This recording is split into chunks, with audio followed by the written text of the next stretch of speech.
She glares at the black boy till he stops fidgeting, then looks up the hall to where McMurphy's singing is booming out of the latrine door louder than ever.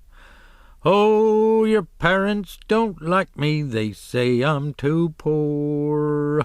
They say I'm not worthy to enter your door." Her face is puzzled at first. Like the rest of us, it's been so long since she's heard singing, it takes her a second to recognize what it is. "Hard living's my pleasure, my money's my own, and them that don't like me, they can leave me alone." She listens a minute more to make sure she isn't hearing things. Then she goes to puffing up. Her nostrils flare open, and every breath she draws she gets bigger. As big and tough-looking as I've seen her get over a patient since Tabor was here.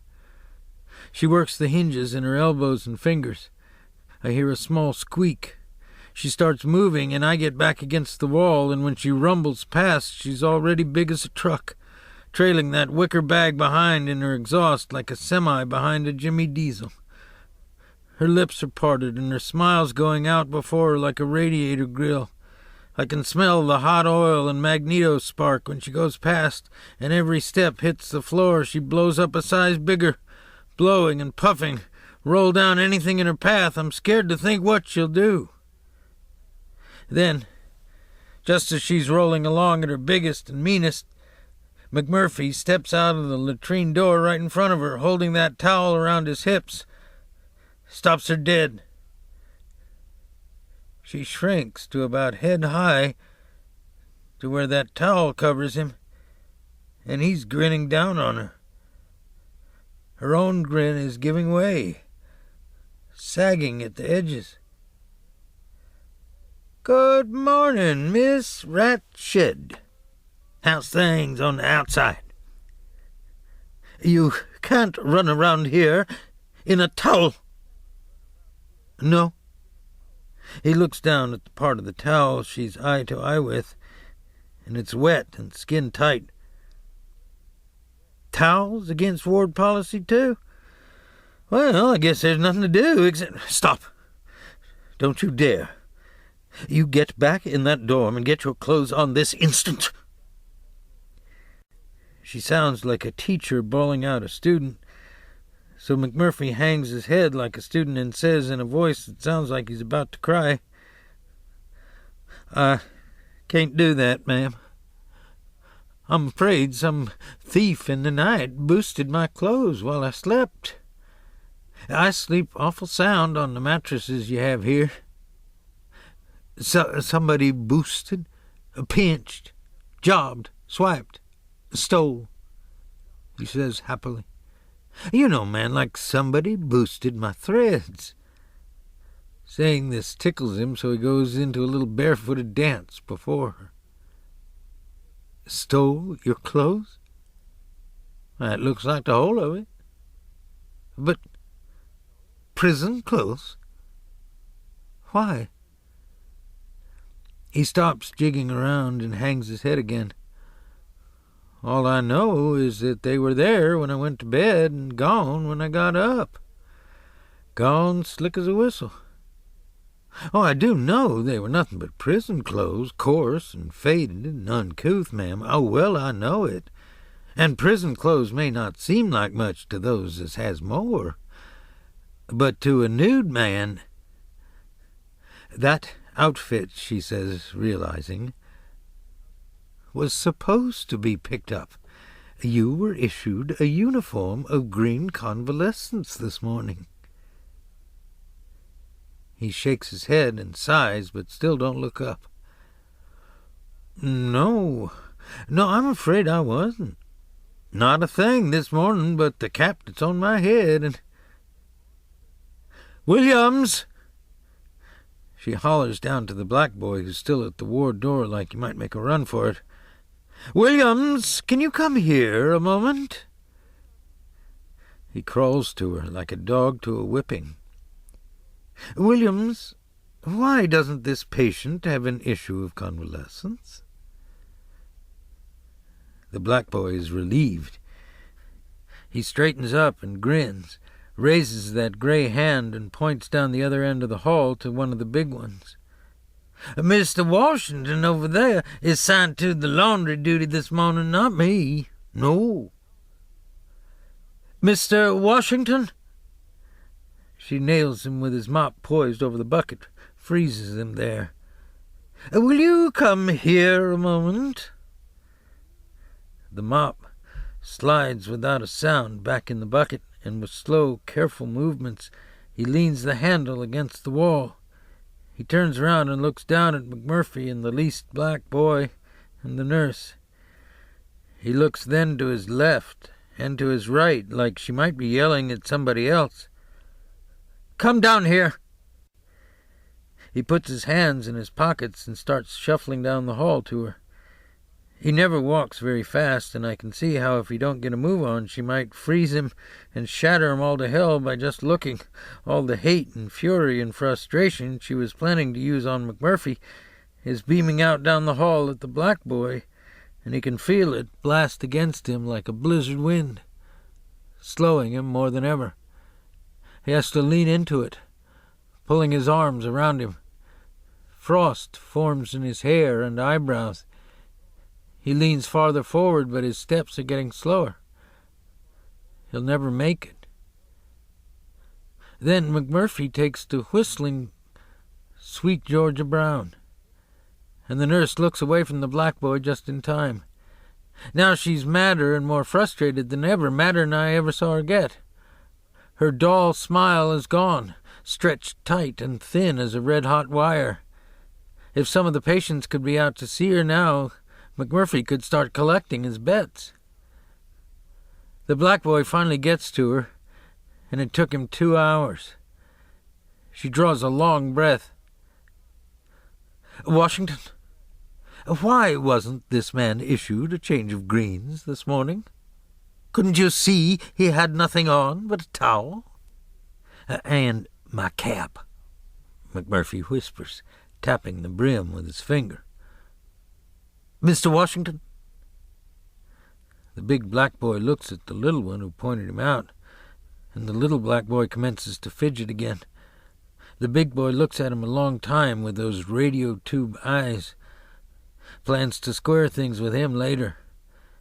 Then the head turns and he looks McMurphy up and down, taking in the hard, heavy shoulders, the lopsided grin, the scar on the nose, the hand clamping the towel in place, and then he looks at the nurse.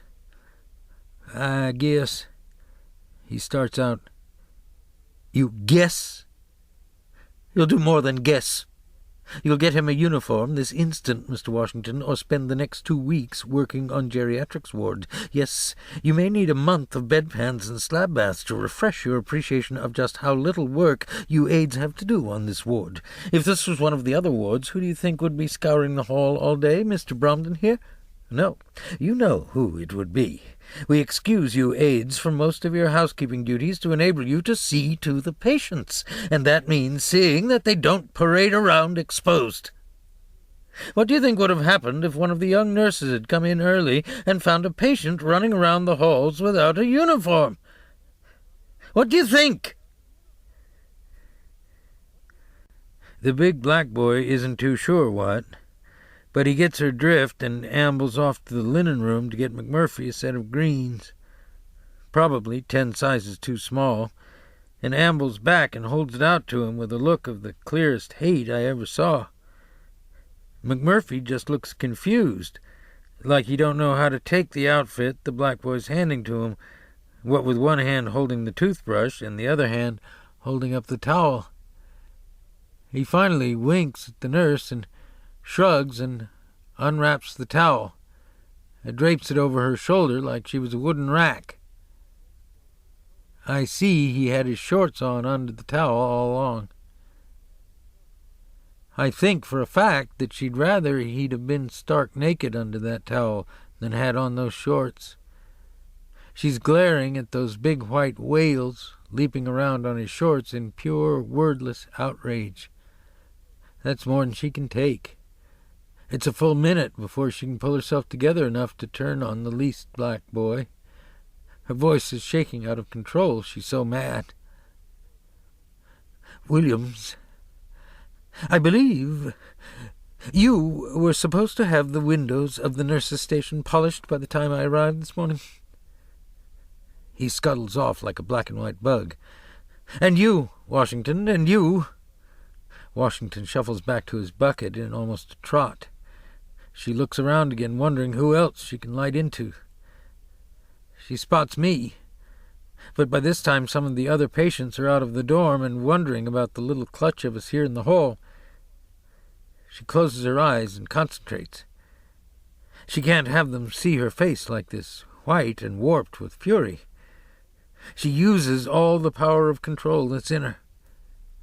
Gradually, the lips gather together again under the little white nose, run together, like the red-hot wire had got hot enough to melt, shimmer a second, then click solid as the molten metal sets, growing cold and strangely dull. Her lips part, and her tongue comes between them, a chunk of slag. Her eyes open again, and they have that strange, dull and cold and flat look the lips have. But she goes into her good morning routine like there was nothing different about her, figuring the patients will be too sleepy to notice. Good morning, Mr. Seafelt. Are your teeth any better? Good morning, Mr. Fredrickson. Did you and Mr. Seafelt have a good night last night? You bed right next to each other, don't you? Incidentally, it's been brought to my attention that you two have made some arrangement with your medication. You are letting Bruce have your medication, aren't you, Mr. Seafelt? We'll discuss that later. Good morning, Billy. I saw your mother on the way in, and she told me to be sure to tell you she thought of you all the time and knew you wouldn't disappoint her. Good morning, Mr. Harding. Why, look. Your fingertips are red and raw. Have you been chewing your fingernails again? Before they could answer, even if there was some answer to make, she turns to McMurphy, still standing there in his shorts. Harding looks at the shorts and whistles. And you, Mr. McMurphy, she says, smiling, sweet as sugar, if you are finished showing off your manly physique in your gaudy underpants, I think you had better go back in the dorm and put on your greens.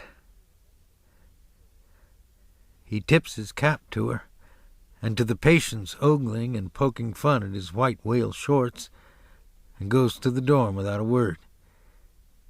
She turns and starts off in the other direction, her flat red smile going out before her.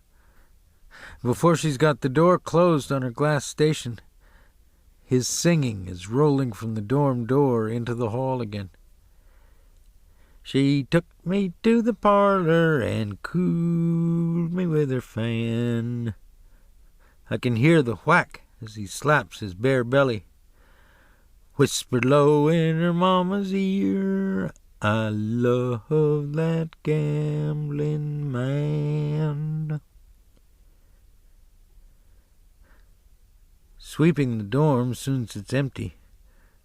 I'm after dust mice under his bed when I get a smell of something that makes me realize for the first time since I've been in the hospital that this big dorm full of beds sleeps 40 grown men has always been sticky with 1,000 other smells.